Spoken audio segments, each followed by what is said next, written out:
Please state your name and occupation. Marjorie Bouvier Simpson, mother to 3 children and a husband. That clip didn't sound quite human, did it?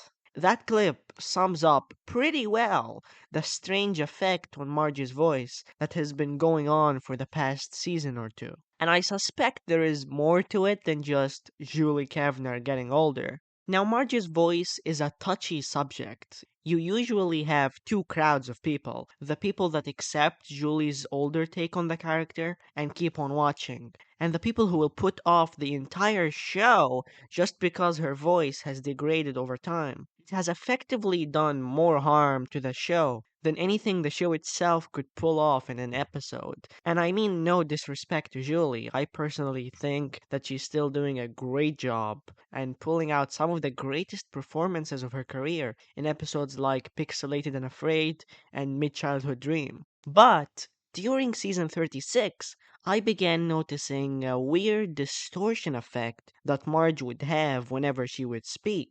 I brushed it off like anybody else as just Julie getting older. But the more I watched of the season, the more energetic the voice seemed. She could hit those high notes again. She could effectively replicate her voice from seasons 25 to 28. And to prove to you that this has absolutely nothing to do with age, in season 35, which is the last season as of the making of this video, she sounded much gruffer and much deeper.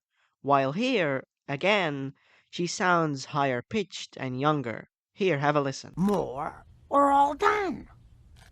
More or all done?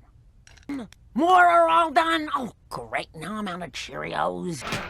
So unless you want all our future vacations to be at my mother's house talking her into hospice, you will hold it together on this flight. Now, unless Julie's aging backwards, I suspect something strange is going on.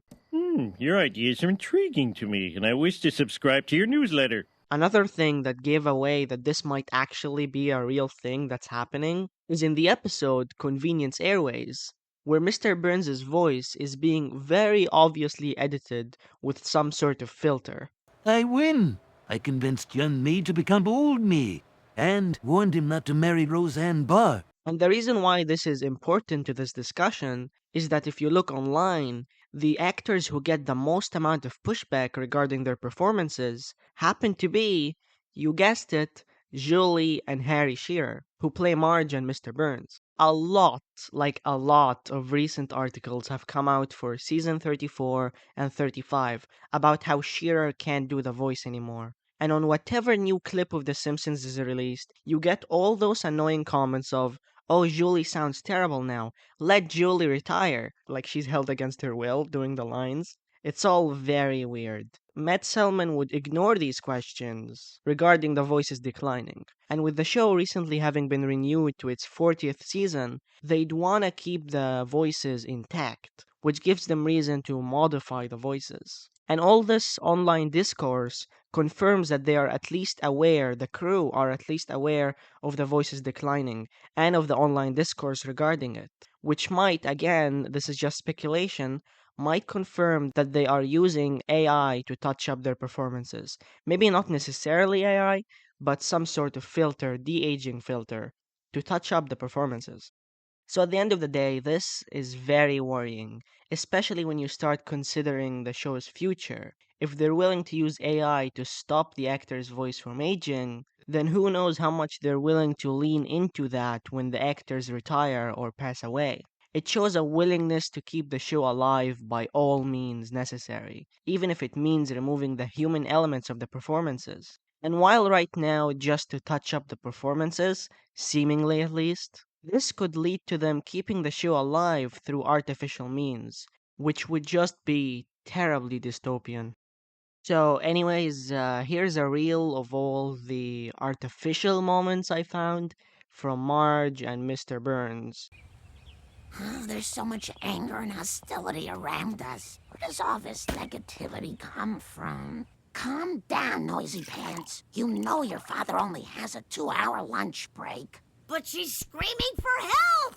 Speaking of screaming women, I heard that Luann Van Houten got into a row with Miss Hoover for telling everyone that Luann dyes her hair. She's got enough trouble married to a dead-end dipstick like Kirk. Stop gossiping, sir, and ma'am, the lady's gonna run out of air. I used to work with that loser at Double Beef Burger. They'd play their jingle all day long.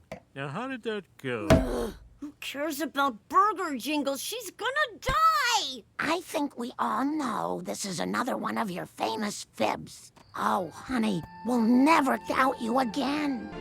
Bart, what happened? Homer, it's our civic duty to watch the most densely plotted television we can. That's why lowbrow entertainment was outlawed. Stupid Tim Meadows, why the hell would you lead SNL? You're a linchpin! And one day, I came across this article that would change my life forever. It said, when someone makes you angry, write them a fiery letter full of everything you wish you could say to their face. Then never send it. And poof, the bad feelings are gone forever. From that day forward, I wrote hundreds of letters. And you know what? It made me a much nicer person. Go jump in a wood chipper. Marge Simpson. And every time I wrote one, I felt much better. With all my